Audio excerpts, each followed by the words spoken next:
Hi, once again my name is Rachel Payne and this is my demonstration video. Today my audience members include my mom, Lori, my dad, Brian, my sister, Megan, and her best friend, Ari. Today they do not wish to be filmed under any circumstances, but they are going to be a quiet audience and mind their manners. Also, you might say brief cameos from my son, who is 3 and does not sit still as well as they do. But we're going to hope that all goes swimmingly. So let me get into my speech for you guys. Thank you.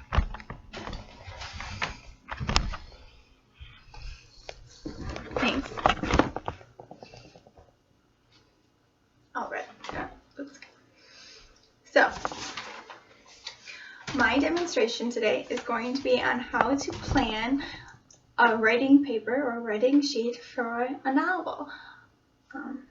Writing literature is a very good way to release your energy and use your imagination. However, without the correct planning, your final product may be much more of a difficult task. Basically, planning just gives you some sort of idea on how to get from point A to point B. Okay? Although writing a book may seem like an overwhelming task, it isn't when you plan properly. I've always wanted to create a world all your own, filled of characters in your imagination. This is what I love to do. It's my favorite hobby. If you ever wanted to do this and be like famous authors Charles Dickens or Stephen King, the first step you must take is learning how to properly plan for your novel. Whereas simply creating a planning sheet will not turn you into some of the Earth's most famous authors. Sorry. Learning how to properly plan can surely open your eyes as to how much easier and how much fun writing can actually be. I've written several unpublished novels. Novel writing has become my favorite pastime and one of my most passionate hobbies. Learning how to plan before you write is a good way to get your mind ready and for that creative process. And it's a great way to work your mind and to exercise your imagination. Learning how to excuse me. So today I will be showing you how to plan to write a book. Before I tell you how this process works, you will need a few materials. Obviously, the material list is not going to be terribly long. It's just going to need a piece of paper, the good old writing utensil, this is a pen, but you can use in the modern age of technology your phone or your laptop or your computer. Words works wonderful for this, so there's many different options for you while you are beginning to plan your novel. Okay, and this doesn't have to be for novel writing. This is just a basics of most novels that are on the market today. A few tweaks in this, you could write any kind of books you want, nonfiction books or biographies. Okay, so now that you know all the materials you will need, today I will be demonstrating using a piece of paper as it transitions into video more clearly. I will not be demonstrating the process of planning for novel writing. Okay, the first thing you're going to need to develop is your mind, and that's a broad idea of what you'd like to focus on and what we will be able to further narrow down, okay, as your topic. So at the top of your paper, you're going to write topic. It's not going to transition as well as I thought, apparently. Okay, but then right below that, or next to that, you're going to write your topic. So I'm going to write this broad idea at the top of my paper as a heading, titled topic.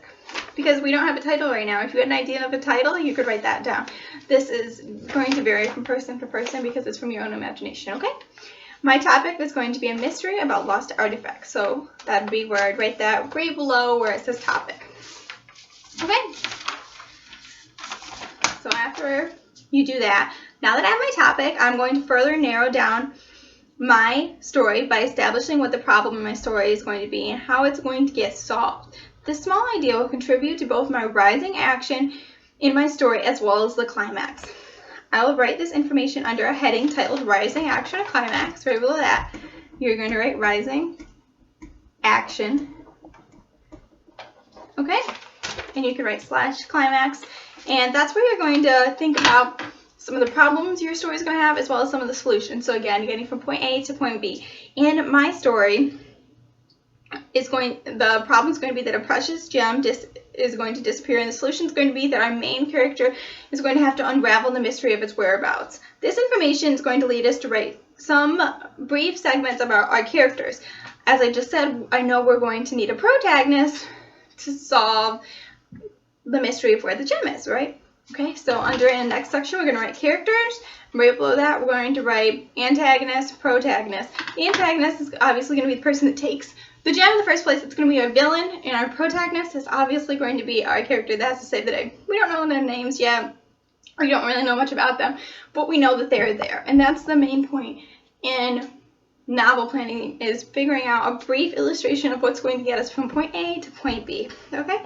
I will finally need to determine the outcome of my story. This does not need to be detailed, but just to provide a brief statement of what my goal is with writing this story. So think about what your main goal is. For example, I may write that I want my outcome of my theme of my story to be that good beats evil, meaning that the protagonist is going to somehow my story beat the antagonist by finding that gem, okay? So that's just going to be something to keep in mind. We can also write that in our own section under solution. And now we are going to know our characters, we're going to know our problem, we're going to know how to get there, we're going to know our solution. And basically all we need to do is fill in the brief details in our imagination as we're writing from point A to point B, and you're going to have your whole novel. So that 5 minutes that would take me to write down something is going to basically set up the whole, 100, 200, 300 page novel that I would write, okay? So it might seem like a small step, but doing this will give you a clear outline on how your book should be written. Even Stephen King and Dickinson had to start off small, and sometimes it only takes a small thing to lead to the creation of something wonderful. Now that you know all the steps and materials you will need to write your book, the last thing you will need to do is pick up your pen and start writing.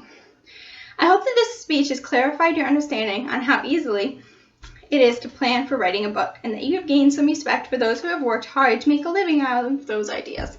Maybe someday that would be you. Bye, guys.